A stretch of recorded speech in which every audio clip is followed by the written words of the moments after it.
नमस्कार, मैं हूं प्रदीप कुमार। आप देख रहे हैं पॉलिटिकल आइडिया। पॉलिटिकल आइडिया के आज के इस अंक में आप सभी दर्शकों का बहुत बहुत स्वागत है। मित्रों, आने वाले 2 महीने के अंदर देश के जिन 4 राज्यों में विधानसभा के चुनाव होने हैं उनमें असम, पश्चिम बंगाल, तमिलनाडु और केरल, साथ ही इन 4 राज्यों के अलावे केंद्र शासित राज्य पुडुचेरी में भी विधानसभा के चुनाव होने हैं।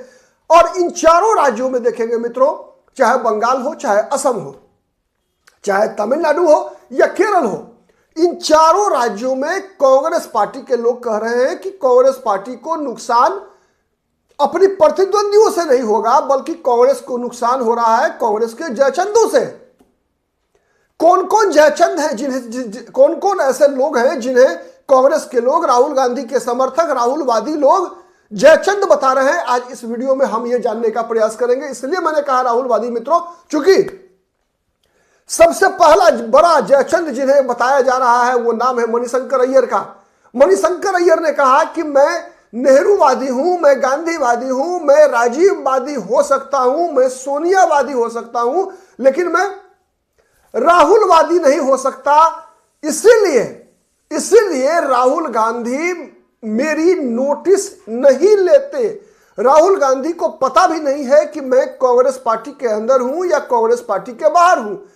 जब तथाकथित रूप से मणिशंकर अय्यर को कांग्रेस से निकाला गया था तो यह मणिशंकर अय्यर का दावा है कि उसके बारे में सोनिया गांधी को जानकारी नहीं थी। मित्रों, मणिशंकर अय्यर वो व्यक्ति हैं जिनकी राजनीतिक यात्रा की शुरुआत राजीव गांधी के साथ हुई थी। राजीव गांधी के स्कूल फ्रेंड माने जाते हैं मणिशंकर अय्यर। और ये मणिशंकर अय्यर आज कौन कौन सा करामात कर रहे हैं कि सबसे पहला करामात उन्होंने केरल जाकर कर दिया। मित्रों, केरल वह राज्य है जहां पर कि कांग्रेस पार्टी के सरकार में वापसी की सबसे बड़ी संभावना है। मतलब जिन 4 राज्यों में चुनाव होने हैं उनमें सबसे बड़ा प्रतिष्ठा अगर राहुल गांधी का कहीं दांव पर लगा है तो वो राज्य है केरल। कई कांग्रेस के मित्रों ने, जब मैंने पिछला वीडियो बनाया तो कई कांग्रेस के मित्रों ने कहा कि मणिशंकर अय्यर की वो हैसियत नहीं है कि कांग्रेस पार्टी को 1 सीट भी हरवा सके। मित्रों, बात मणिशंकर अय्यर के जनाधार की होती तो फिर मैं मान लेता, लेकिन चुनाव केवल जनाधार से नहीं जीती जाती। मित्रों, चुनाव जीता जाता है नैरेटिव से, चुनाव जीता जाता है परसेप्शन से। अब इससे बड़ा उदाहरण क्या हो सकता है? मणिशंकर अय्यर का वह बयान तालकटोरा स्टेडियम में जब कांग्रेस पार्टी का राष्ट्रीय अधिवेशन चल रहा था 2013, याद कीजिए, जब मणिशंकर अय्यर ने कहा था कि इस चाय वाले के बेटे से मैं चाय बेचवाऊंगा, यह देश का प्रधानमंत्री बनेगा। यही बयान था ना। मणिशंकर अय्यर का बयान क्या था कि ये चाय वाले का बेटा देश का प्रधानमंत्री बनेगा, इसे मैं कांग्रेस अधिवेशन के बाहर चाय बेचवाऊंगा इससे। नरेंद्र मोदी के बारे में कहा था मणिशंकर अय्यर ने, याद कीजिए। और उस मुद्दे ने कितना कमाल किया। उस मुद्दे का कमाल था मित्रों कि इतिहास के सबसे न्यूनतम अंक पर उस लोकसभा चुनाव में कांग्रेस आके टिक गई थी, मात्र 44 लोकसभा सीट जीती थी। फिर आइए 2019 का लोकसभा चुनाव। उस चुनाव से कुछ दिन पहले मणिशंकर अय्यर गए थे पाकिस्तान, और पाकिस्तान में एक डिबेट के दौरान मोदी के बारे में कहा था कि हटाइए इसको, आप लोग हटाने में मदद कीजिए तो ही भारत और पाकिस्तान का रिश्ता बेहतर होगा। क्या हुआ था उसका परिणाम 2019 में? 2014 से भी भारी बहुमत से बीजेपी की सरकार में जीतकर चुनाव आई थी मोदी की सरकार, और फिर कांग्रेस का खेल खराब कर दिया था। तो मणिशंकर अय्यर को अपन एस्टिमेट करते हैं, एक तरफ आप जयचंद बोलते हैं कांग्रेस के लोग उनको। मणिशंकर अय्यर ने जो कहा कि पी विजयन फिर से मुख्यमंत्री बनेंगे केरल के बारे में, और इस बात की गवाही भी देता है आंकड़े भी। आप याद कर लीजिए, 2019 का लोकसभा चुनाव, 2024 का लोकसभा चुनाव, दोनों चुनाव कांग्रेस जीती, लेकिन बीच में 21 का विधानसभा चुनाव कांग्रेस हार गई। क्यों हार गई? मैंने बताया है पिछले वीडियो में। विधानसभा चुनाव में समीकरण अलग होता है, लोकसभा चुनाव का अलग होता है। अगर विधानसभा चुनाव में इनफाइटिंग के कारण कई ऐसे राज्य के परिणाम है। लोकसभा चुनाव में बीजेपी हार गई थी महाराष्ट्र में, विधानसभा चुनाव जीत गई। नहीं, विधानसभा चुनाव बीजेपी जीत गई, लोकसभा हार गई थी। सीपीएम 19 में भी हार गई थी लोकसभा चुनाव, लेकिन 21 का विधानसभा चुनाव केरल में जीत गई थी सीपीएम। ठीक है, तो ये कहना कि ऐसा लोकसभा चुनाव का परिणाम था, इसीलिए सत्ता में आ जाएंगे। हां, एक बात तय है कि अभी भी स्थानीय निकाय के जो चुनाव हुए और जो माहौल है 10 साल का एंटी इनकम्बेंसी है पिनराई विजयन के खिलाफ, तो इससे ये कांग्रेस उम्मीद कर सकती है कि इन चारों राज्यों में सबसे बेहतर स्थिति में कांग्रेस पार्टी केरल में है।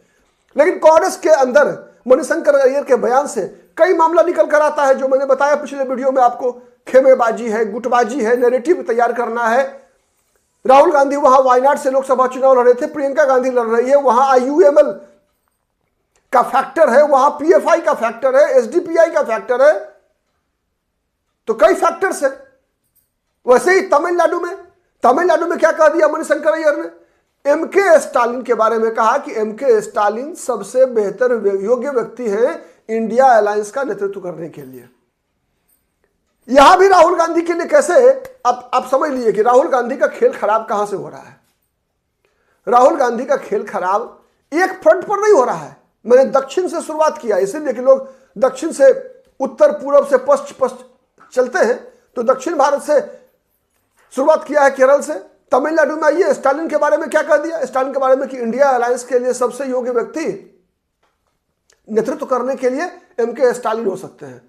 एक तरफ कांग्रेस पार्टी जहां तमिलनाडु में सीट शेयरिंग का मामला निपटाने में, सीट शेयरिंग, पावर शेयरिंग का विवाद चल रहा है, वहां आप अपने जिस पर राहुल गांधी दबाव बना के रखने का प्रयास कर रहे हैं, राहुल गांधी मणिकम टैगोर, ज्योतिमणि जैसे नजदीकी सांसदों के द्वारा एमके स्टालिन पर दबाव बनाने का प्रयास कर रहे हैं। वहीं मणिशंकर अय्यर का यह बयान, आप अनुमान लगा लीजिए कि राहुल गांधी का खेल कितना खराब कर रहा है।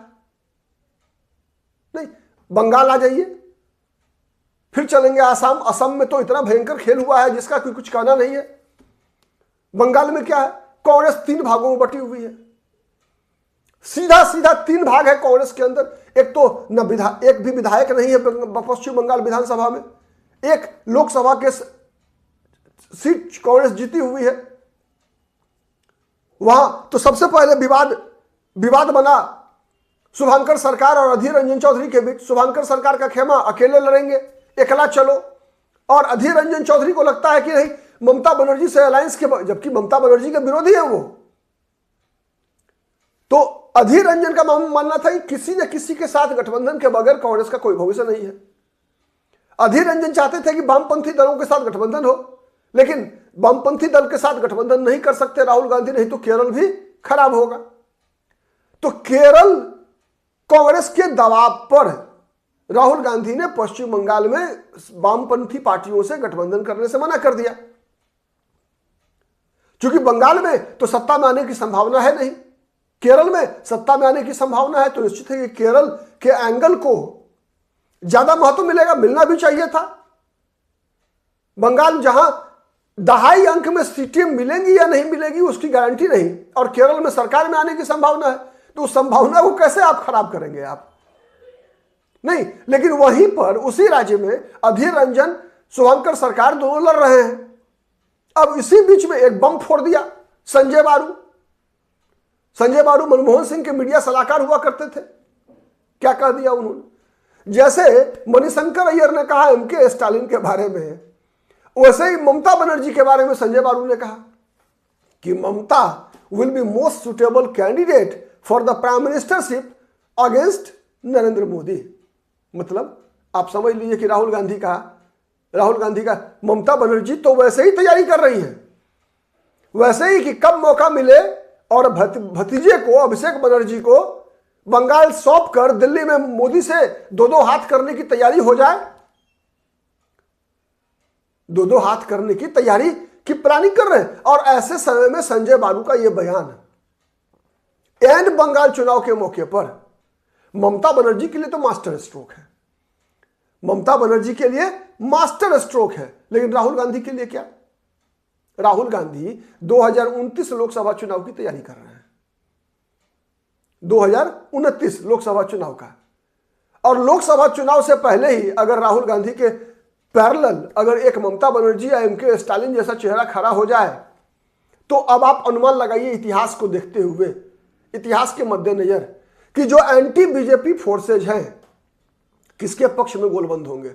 राहुल गांधी के पक्ष में या ममता बनर्जी, MK स्टालिन, अखिलेश यादव जैसे क्षत्रिय क्षत्रपों के इर्द गिर्द कहां उनका इकट्ठा होंगे वो बताइए आप।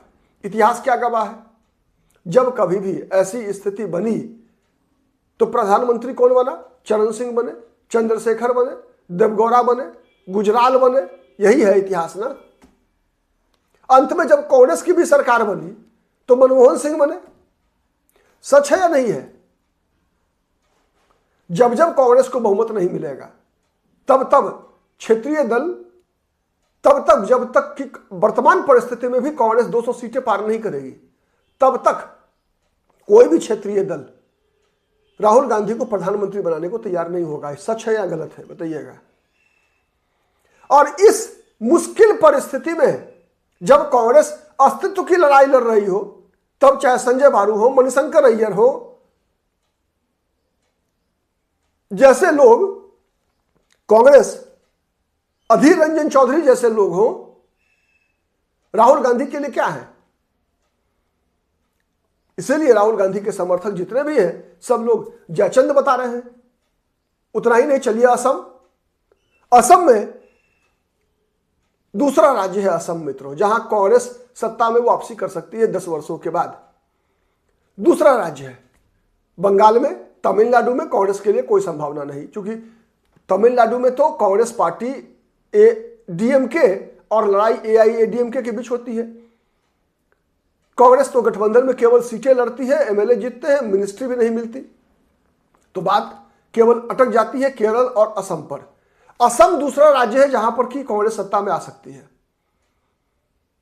वहां क्या हो रहा है? कांग्रेस के पूर्व में प्रदेश अध्यक्ष रहे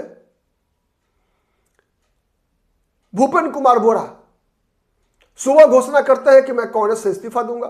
2 घंटे बाद राहुल गांधी, मल्लिकार्जुन खड़गे का फोन आता है, मान जाते हैं, बोलते हैं कि ठीक है हम रुक गए कांग्रेस में।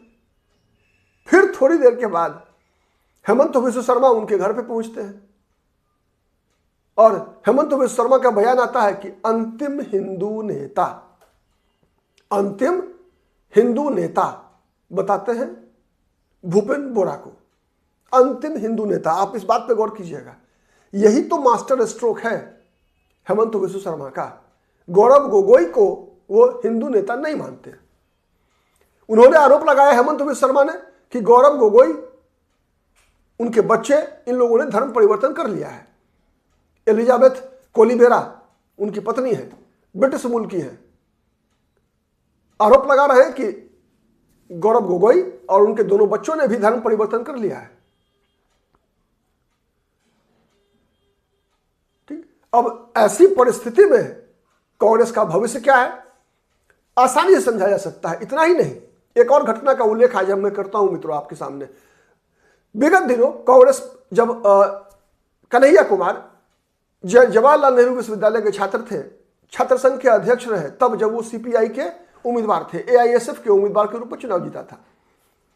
अब ठीक ऐन चुनाव से पहले कन्हैया कुमार का जवाहरलाल नेहरू यूनिवर्सिटी जाना, आइसा अल्ट्रा लेफ्टिस्ट स्टूडेंट यूनियन के मंच से आजादी के नारे लगना। आजादी के नारों में क्या लगना? ब्राह्मणवाद से आजादी, मनुवाद से आजादी, पूंजीवाद से आजादी और इस्लामोफोबिया से आजादी। अब बताइए केरल में ये इस्लामोफोबिया से आजादी, केरल में इस्लामोफोबिया है क्या? केरल मित्रों वो राज्य है जहां से सबसे अधिक संख्या में लोग गए थे IS क्या है, अरे बगदादी वाला जो ISIS के लिए लड़ने के लिए है ना केरल, वहीं पर लव जिहाद शब्द वहीं से निकल कर आया मित्रों, केरल से ही। लैंड जिहाद का मामला वहीं से निकल कर आया। हिंदुओं की छोड़ दीजिए, ईसाइयों की जमीनों पर कब्जा कर लिया है वहां वक्फ बोर्ड ने।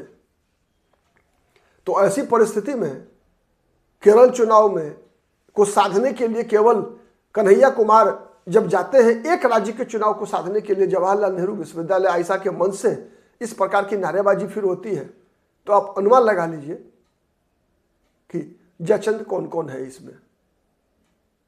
मित्रों कई सवाल उठते हैं, आप भी जवाब दीजिएगा कि कांग्रेस पार्टी के अंदर ये जितनी भी चीजें हो रही हैं मित्रों, क्या ये वैचारिक भटकाव तो नहीं है? लगातार, अब काफी लंबा हो चुका है। नहीं, ये वैचारिक भटकाव है या राहुल गांधी के खिलाफ बगावत है, या फिर कांग्रेस पार्टी के top zero to top, top to bottom निराश है लोग, थके हुए हैं, लग रहा है कि अब कुछ नहीं होने वाला है। तो जब जब जिन जिन लोगों को यह लगता है कि नहीं अब कुछ नहीं होगा, अब कुछ नहीं होगा, तो उनके अंदर की भड़ास है। आप क्या सोचते हैं? कमेंट करके बताइएगा। आज के लिए इतना ही, बहुत बहुत धन्यवाद।